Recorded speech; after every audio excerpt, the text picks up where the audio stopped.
এরপরে দেখো 36 নাম্বার, আমাদের ডিফারেন্সিয়েশন করতে বলছে এইটার সাপেক্ষে এইটার।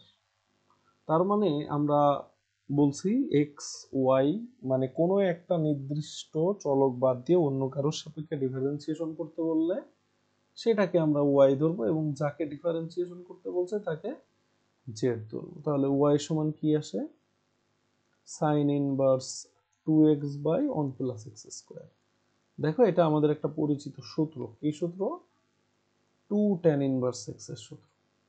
উভয় পক্ষ ডিফারেন্সিয়েশন করে দাও। ডিফারেন্সিয়েশনটা হবে কার সাপেক্ষে? এক্স এর সাপেক্ষে, কারণ চলক এখানে এক্স। তাহলে 2 tan ইনভার্স অফ এক্স, 2 রেখে দিলাম, আর tan ইনভার্স অফ এক্স এর differentiation 1 by 1 plus X square. ঠিক একইভাবে এখন আমরা যদি জেড ধরি, জেড কাকে ধরছি? tan inverse of 2x by 1 minus X square. এটাও আমাদের একটা পরিচিত সূত্র, ওই একই সূত্র 2 tan ইনভার্স অফ x। তাহলে dz সমান চলে আসবে 2 বাই 1 প্লাস এক্স স্কোয়ার। এখন আমাদের দেখো এই y এর সাপেক্ষে,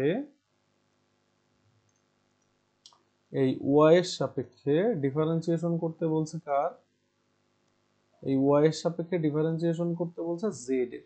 তার মানে আমাদের বের করতে বলছে অ্যাকচুয়ালি dz বাই dy। এই যে z কে y এর সাপেক্ষে ডিফারেন্সিয়েশন, এটাকে আমরা সুন্দর করে dz বাই dy divided by dx divided by dy by dx লিখতে পারি।